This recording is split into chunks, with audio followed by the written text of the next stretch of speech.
Alright friends, I'm back with another video, and it's T, and in this video I want to talk about what makes muscle hypertrophy occur, or when does muscle hypertrophy occur, or how does muscle hypertrophy occur. That's actually better. How does muscle hypertrophy occur? I know all you're going to say, man, I got to lift a heavy weight, I'm going to get a hypertrophy, my muscles are going to hypertrophy. Man, they're not going to hypertrophy just lifting a weight or even damaging muscles or doing anything. Now I'm talking about real, I'm not talking about, man, glycogen loading. I'm talking about real muscles, okay? So this is a report. This is NCBI, you know, at the top here, NCBI. Maximizing muscle hypertrophy, a systematic review of advanced resistance training techniques and methods. So they're going to tell you advanced resistance training techniques and methods to what? To maximize muscle hypertrophy. But the number one thing for muscles to hypertrophy is what? Right here. See this? Muscle hypertrophy occurs when muscle protein synthesis exceeds muscle protein breakdown and results in a positive net protein balance in accumulative periods. Without that, none of you are going to build any real muscle. I'm not talking about eating carbohydrates and building these phony carbohydrate muscles. I'm talking about building real myofibrillar growth. If that protein does not exceed that breakdown, then guess what? A zero. Get it, broski? So that's the number one thing that makes muscle hypertrophy occurs under what? When protein synthesis exceeds this breakdown. So if you can concentrate on that, then you're always going to hypertrophy no matter what you do in the gym. You're going to hypertrophy, man. It's going to happen eventually. And so the rest you need to focus on these other things like resistance training and all that, okay? So primary resistance training intervention used to develop strength and stimulus muscle hypertrophy, increase in muscle mass. Additional increase of muscle mass is one of the goals of bodybuilding. It is. Additionally, that's the goal of bodybuilding, to get some muscle mass, right? Okay, and many recreational strength-trained individuals, further, more adequate levels of muscle mass are an important issue for health standpoint because its low levels are associated with increased risk of several diseases such as cardiovascular disease and cardiometabolic risk in adolescents, as well as type 2 diabetes in middle-aged and older adults. It's true, you should have some muscle. You know, you should definitely grow up because you're going to be losing it as you get older. So, this could be achieved, so this protein synthesis thing, okay, this could be achieved with both RT and protein ingestion, which stimulates muscle protein synthesis. Yes, so resistance training with what? Protein ingestion, which stimulates protein synthesis, leads to decreases in muscle protein breakdown, but it must exceed that breakdown.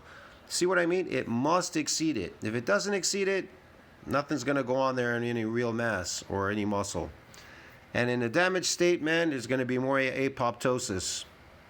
All right, from the nutritional point of view, protein alongside with RT is a potent stimulus for muscle protein synthesis. Yeah, we definitely know that, yes. Exercise order number performed, repetitions and sets, tempo, movement, yes, duration, periods, okay, So, I just wanted to review this NCBI report. Just wanted to go through it really fast, man, some stuff in here, okay?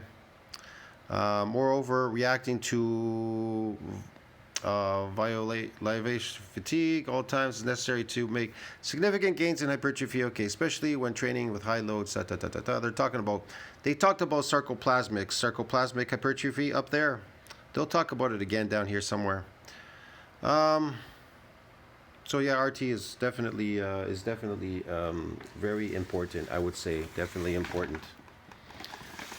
So yeah, man, I don't know what else to say there on that part. Let me move down here to the bottom here. Sorry, I have to move something here.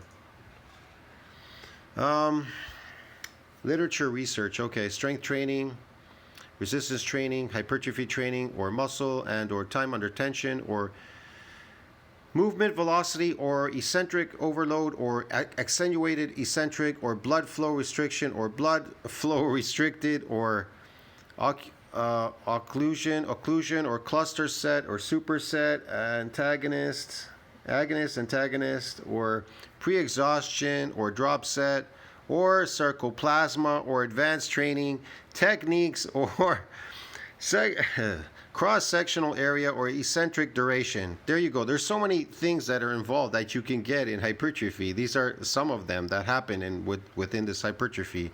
Okay, man. So these things, a lot of things can happen there. Present view includes present original data. Okay, we don't need this. Inclusion and exhaustion criteria. It's a technique. Research studies investigate the efforts of advanced resistance training techniques and methods on muscle hypertrophy and training variables were the primary focus of the literature. Search early screening of the articles based on, and then whatever. I'm not going to get into that. Muscle number one, comparison of different advanced RT techniques and methods with RT programs performed in traditional training protocols. Number two, muscle hypertrophy and or muscle strength and or training volume were assessed. Okay. Yes. These parts not important, man. It's too much charts here. Training considerations. Three major factors are emphasized in conventional hypertrophy model: mechanical tension, metabolic stress, and muscle damage. So there you go. Mechanical tension, metabolic stress, and muscle damage. These factors can occur by optimal manipulation of RT variables. They can, if you know how to manipulate them to your favor. You need experience to learn how to manipulate them. You don't, because you're all adapted and you're all doing the same exercises and lifting a heavy weight. Progressive mechanical tension overload is considered one of the major factors of muscle growth and changes in muscle architecture. Well, yeah, when it's combined with the damage. These three are all combined with damage. Okay, whatever. But you can get them without damage if you're adapted, the first two, and you get what it says, like it says up there, sarcoplasmic hypertrophy, okay? So progressive mechanical tension overload growth. Okay, so factors of growth and changes in muscle architecture to attain increasingly RT intensity. And low number repetitions, 1 to 5, as well as long rest intervals. 3 to 5 minutes is largely oriented toward a greater magnitude of mechanical tension, which primarily develops strength, while muscle hypertrophy is compromised. It can be compromised because you're not doing enough to get muscle damage, okay? It's not enough to draw the glycogen in the muscle, these low repetitions, these low number of repetitions, okay? So it's compromised. RT with a lower number of repetitions yet with high loads emphasizes mechanical tension, results in high levels of neural recruitment, fast twitch muscle fibers. Another critical variable influencing hypertrophy with the evidence dose response relationship: RT volume, high RT volume, 28 to 30 sets, muscle and weak, is associated with greater increases in hypertrophy compared to lower volume. But again, if protein synthesis doesn't exceed this breakdown, then you're not going to see anything. So 6 to 10 sets, muscle weak in both untrained and trained populations. Okay. Implementing training with moderate number of repetitions, 6 to 12 multiple sets, 3 to 6 moderate loads, 60 to 80% 1 RM, and short rest intervals of 60s between sets elicit greater metabolic stress. Yeah, metabolic stress. I don't want to stress myself too much, man, but yeah, okay. Significant increases in hypertrophy, definitely. I would say there is a lot of increases. They talk about repetitions and stuff here, sets, repetitions, and training, high load, lower volume. 80% 1 RM, 3 sets times 8 repetitions. Leg extensions in young men, considering training volume. Furthermore, implementation of advanced RT techniques could provide an additional stimulus, to break through plateaus for trained subjects, and prevent excessive monotony in training. The most recent RT technique with methods frequently used and practitioners. Okay. Attenuated eccentric loading, prolonged eccentric tempo, cluster sets. I'm not interested in cluster sets. If you don't know what that is, you need to look it up. High load RT combined with low load. I'm not interested in any cluster sets or drop sets or fucking pyramiding or any bullshit sets, bro. These you could call them, these maybe weird advanced sets, maybe for sarcoplasmic, doing fucking lowering the weight to a lighter weight. That's not going to work in an adaptation trying to get muscle damage. You need to keep going heavier in high repetitions. High RT combined with low RT under blood flow restriction. See, blood flow restriction, supersets, drop sets, pre-exhaustion, and what? Sarcoplasma stimulating training. And I told you, I'm not interested in fucking sarcoplasmic hypertrophy, these phony muscles, guy. So when people do fucking stupid supersets, drop sets, pre-exhaustion, it's all what? Sarcoplasmic stimulated training. It's all bullshit, okay? And these cluster sets, that's the same thing. So yeah, tempo eccentric technique. Prolonged duration eccentric phase of movement, duration, repetition, okay, whatever. I don't know if this is so important. I'm not interested in that. I'm only interested in muscle damage stuff. However, studies indicate a wide range of manipulation of duration of eccentric phase. Yes, they always talk about eccentric. They rarely ever talk about concentric. It provides what, although it currently, whatever, it provides superior stimulus for muscle hypertrophy from practical point of view. Yeah, it does. Duration of these eccentric phase movements, whatever. Accentuated eccentric loading method.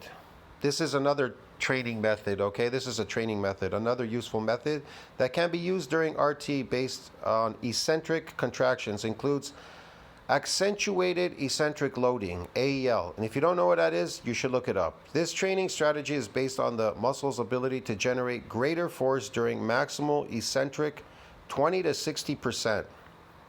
Well, yeah, I've done as much as 85. I'm pulling 85% of my max lift at extremely high repetitions. But okay, let's go 20, 60. Various other types of contractions that the use of weight releasers allow for overloading the muscles during the eccentric phase. The movement due to its specific construction. Well, some people use chains, right?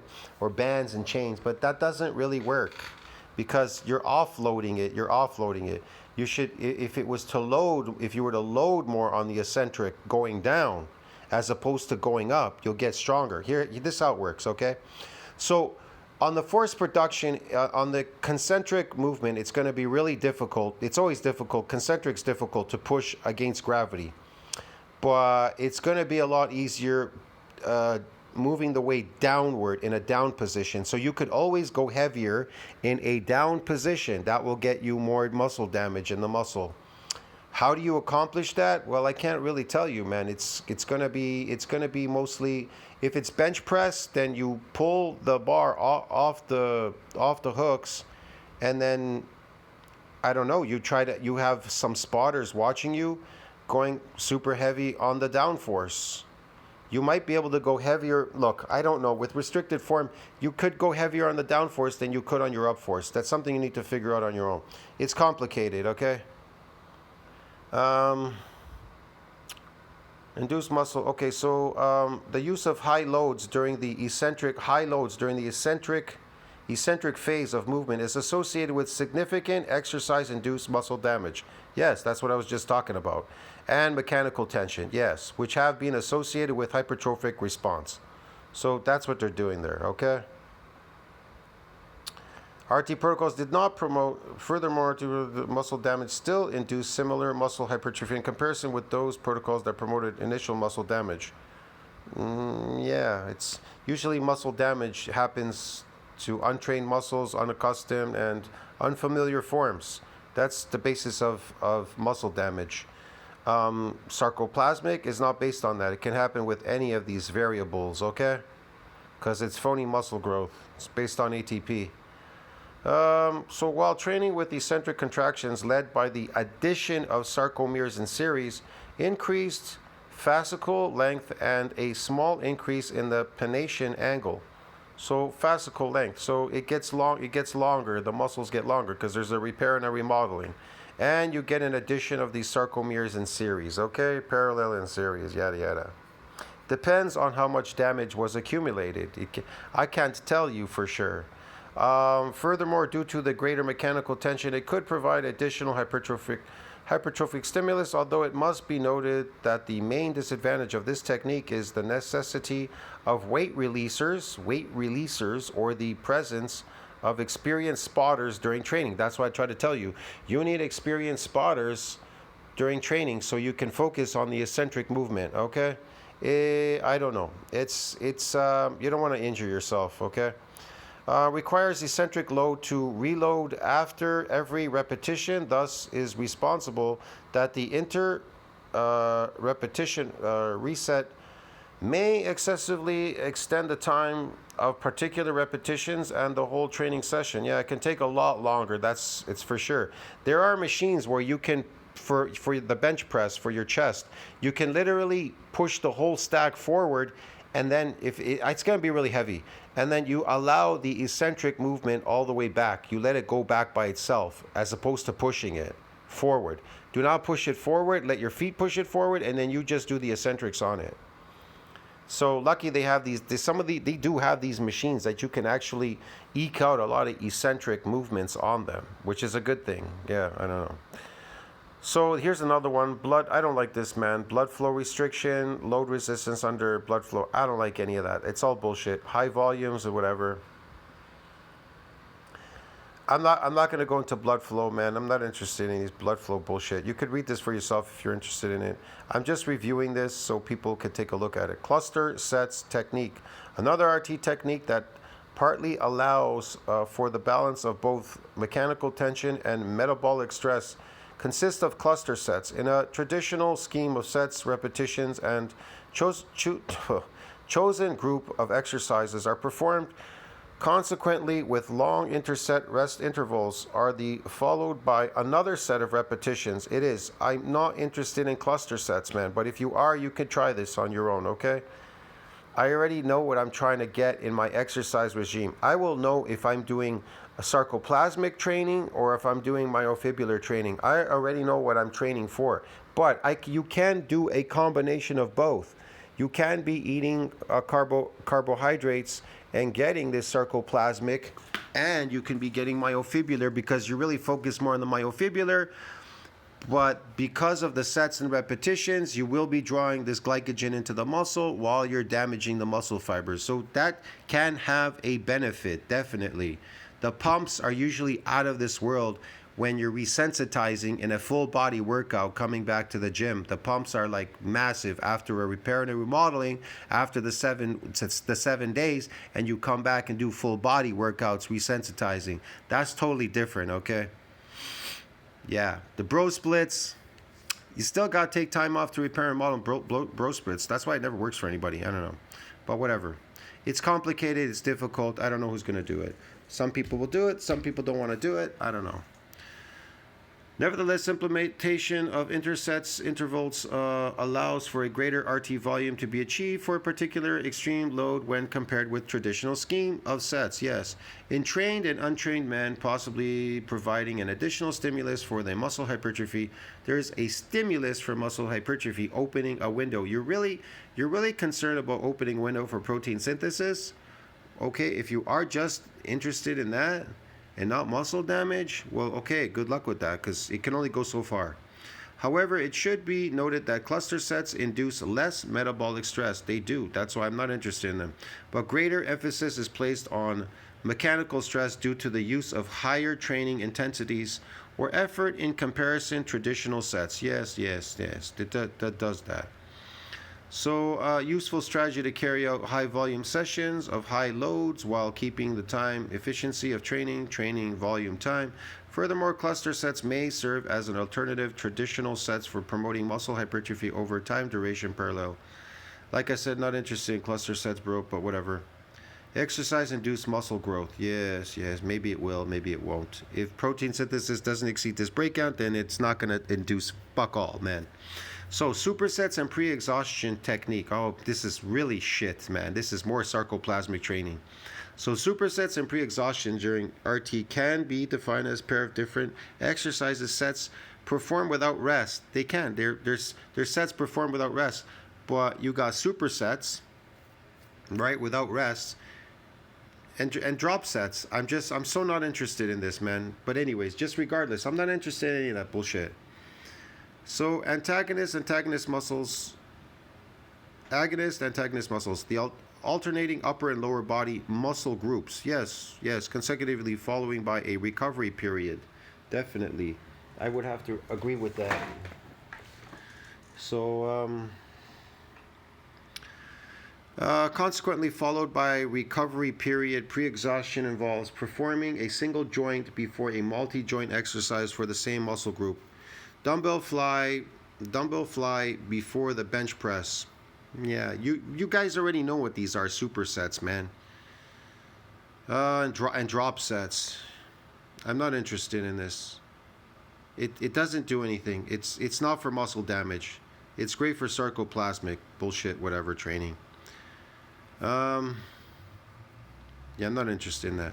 Drop sets and sarcoplasmic, again, drop sets. See, this was what was this? This was supersets. Maybe, yeah, you could do some superset. I guess you could do some. The superset thing, man. Fuck. All right. So we know that supersets are like followed by another exercise. Like it said there, you're doing shoulder flies and then you follow up with bench pressing. That's kind of stupid, you know that? Really it is. It's kind of stupid. You should focus on one thing at a time. Again, that would lead more like sarcoplasmic. It's just stupid training. I'm sorry, it's just this bad. Okay, so drop sets. Again, you're doing a heavy weight and you're dropping it to a lesser weight, a lighter weight. That's stupid. You should be going heavier or go really heavy and do high repetition work and then drop the repetitions. I told you that before. Some people have mentioned that on the internet. You'll hear them talk about it sometimes. I just know this out of experience. I don't need to hear somebody or know that they've told me this. I just, from my experience, I discovered it by myself. I usually discover everything by myself. That's how I knew about muscle damage and all these techniques. I knew about them a long time ago, man.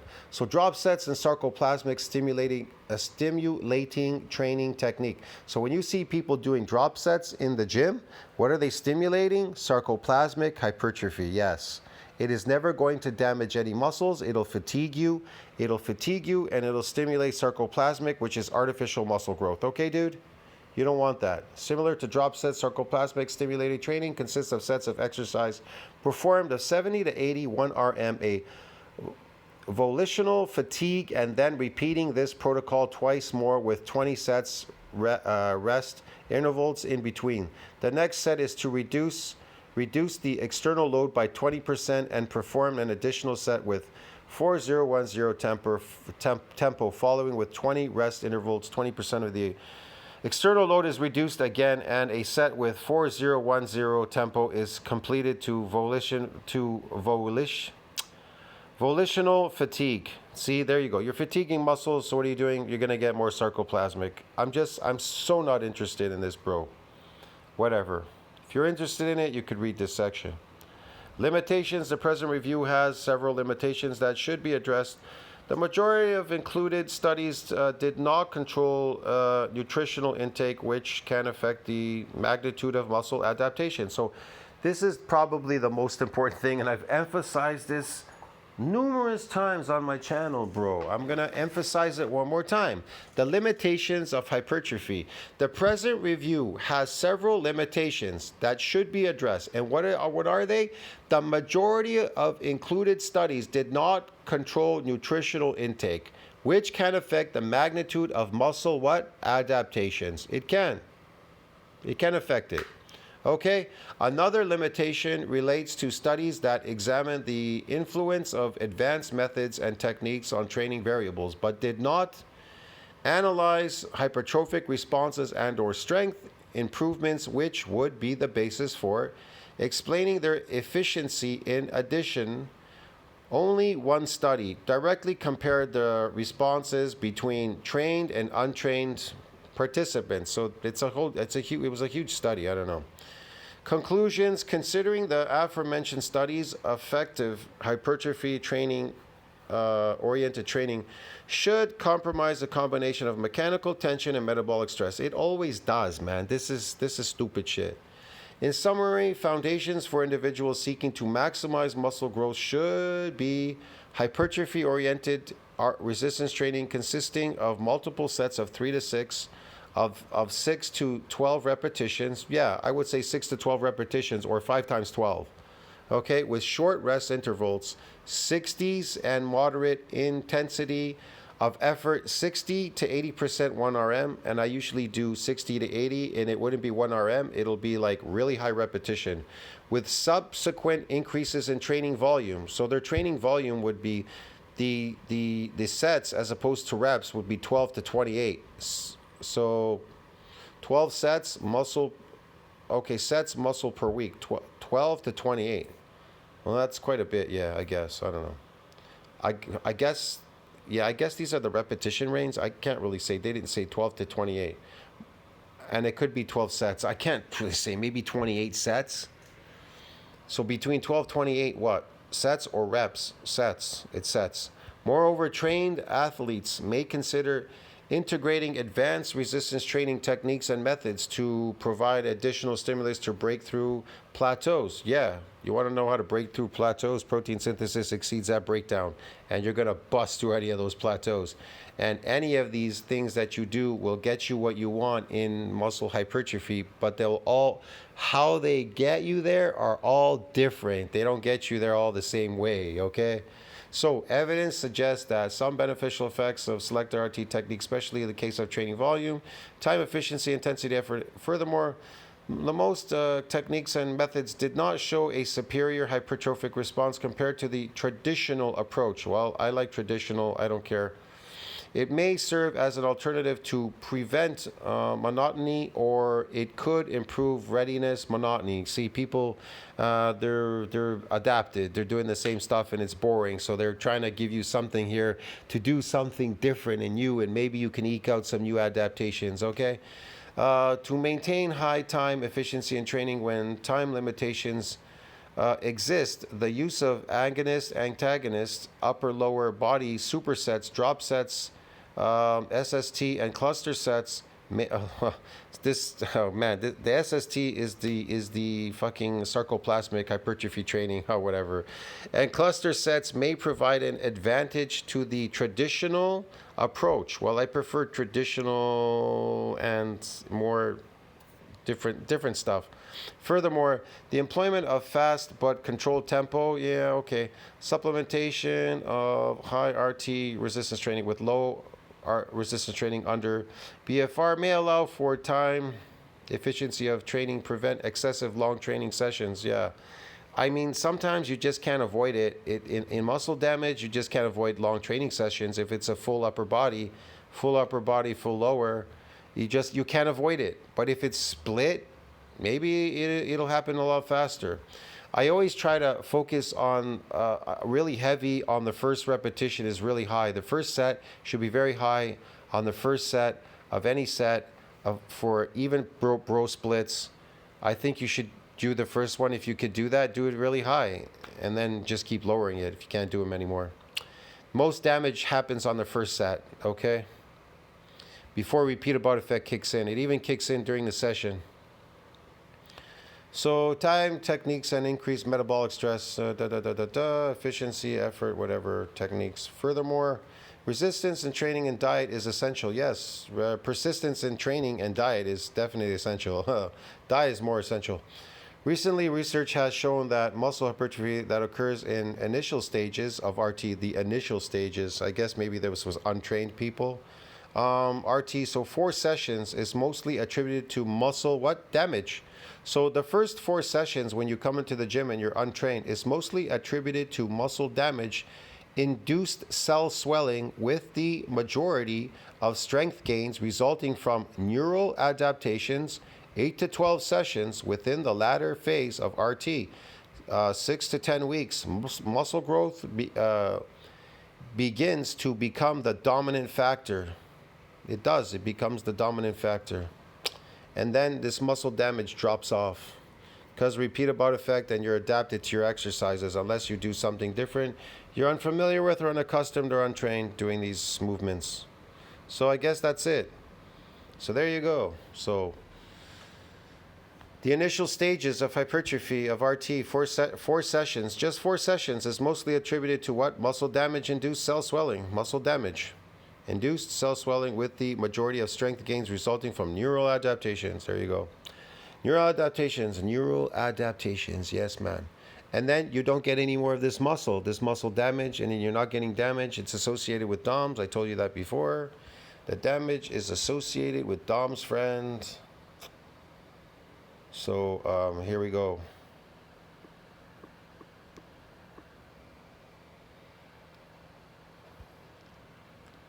So this is DOMS part 1.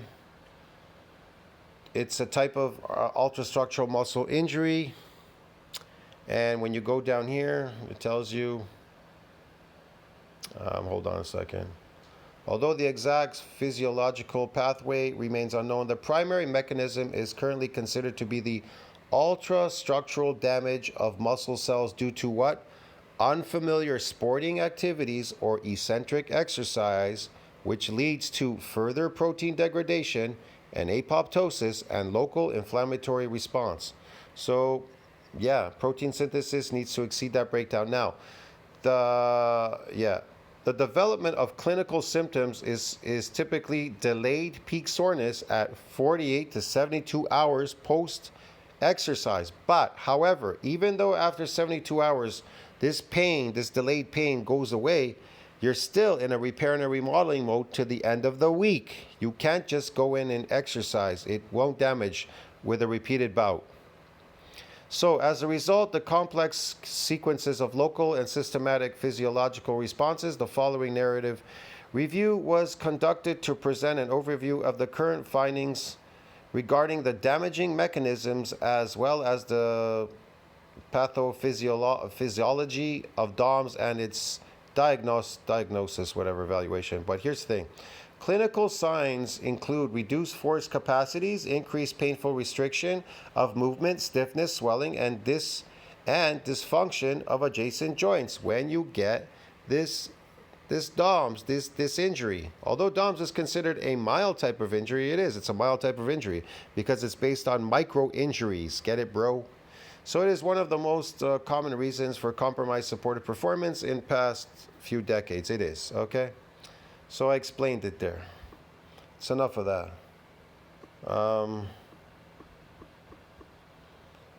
So when you go NCBI eccentric, you can see huge lifts here. It's all eccentric, man. They never talk about concentric, really. So let me see here. Namely, the eccentric exercise is associated with lower metabolic costs. Hold on a second. Among previous strategy, clinical bias exercise, especially chronic exercise, is reportedly superior to conventional exercise. It's superior. There you go. They even tell you it's superior. This movement is superior. Adaptations of eccentric exercise to improve muscle and mobility function in older adults. It's yes, muscle aging ultimately leads to the deterioration, yes, loss of declining muscle strength and loss of muscle mass. Yes, it's a bad thing, okay? Eccentric exercise is a key intervention that has the potential to ameliorate these problems. It has the potential to get rid of them. If the use it or lose it, I guess you could call it use it or lose it. It is superior. It's superior. So, exercise-induced muscle strength. Yeah, I don't know where that section is where it says it's superior, but whatever. You could check PubMed. PubMed has that. This is NCBI. If you go like PubMed,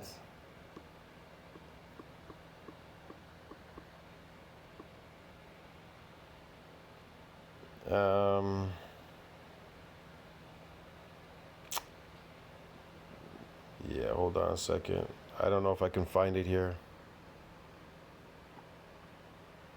They even tell you here, unaccustomed exercise is known to cause what? Here's the secret to muscle damage. This eccentric exercise. So eccentric contractions. If you go down here, scroll down a bit, it says, however, unaccustomed eccentric exercise is known to cause muscle damage and delayed delayed pain. Did they say delayed onset soreness? They said delayed pain.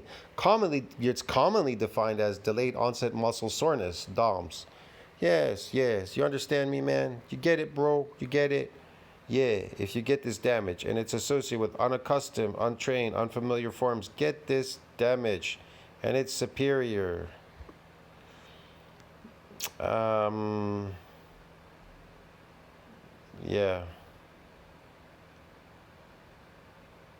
Look how much there is here. It just goes on forever and ever and ever and ever and ever and ever. Exercise superior to eccentric exercise. It's superior. So this one right here, you can read this for yourself. Eccentric exercise. Hold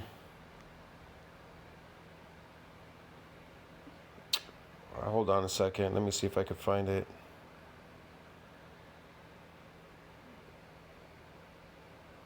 Yeah, it's superior to concentric exercise, all right? It's superior. Right here, it says right here, the aim of this systematic review was to determine if eccentric exercise is superior to concentric exercises stimulating gains in muscle strength and mass. Well, they found it superior, okay? It says that the specialized pattern eccentric actions possibly explains a higher specificity of strength gains after eccentric training. Further, yeah, because you got muscle. When you gain more muscle, you get more stronger. Further research, if you're not gaining muscle, you're getting sarcoplasmic, you're not getting stronger. Further research is required to investigate the underlying mechanism. Does this specificity and function significance in terms of transferability of strength gains to more complex human movements, whatever. Again, they have so much stuff here on it. Adaptations, mechanisms, eccentric exercise, training regimes in competitive sports. Yeah, I definitely know that. Competitive sports. Metabolic disease, whatever. The role, yes, the role here. Concentric versus eccentric muscle hypertrophy effects. It's always going to be higher. Yeah, I don't know what else to say there, man.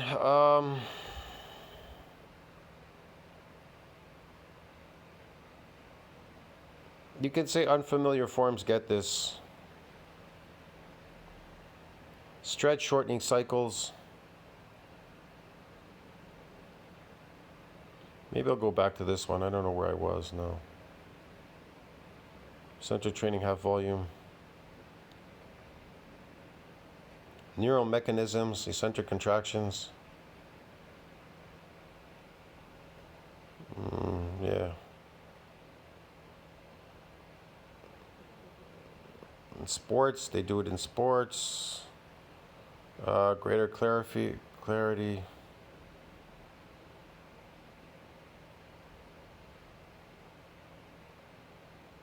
I don't know what this one is. Speed. I think that was running.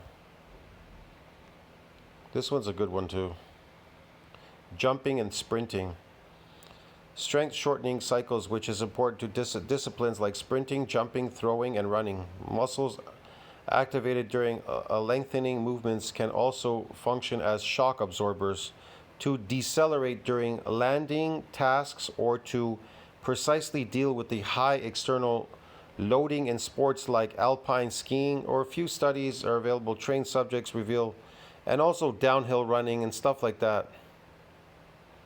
A few studies available on trained subjects reveal that eccentric training can further enhance maximal muscle strength and power. It's a known fact, man.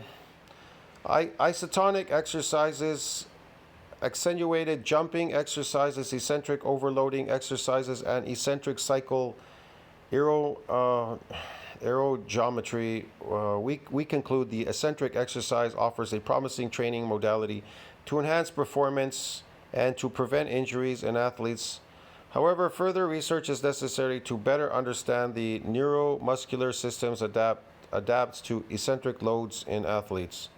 It is superior to everything out there, bro. I don't know how to explain this to people, but yeah. Some people will never understand this. So you could say unfamiliar forms, get this.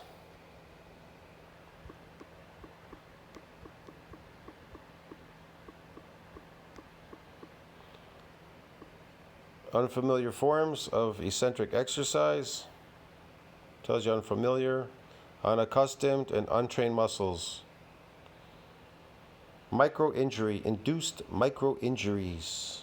Ooh, look, delayed onset muscle soreness, treatment strategies. Unfamiliar experience in elite athletes. Familiar, whatever. Yeah, DOMs, whatever.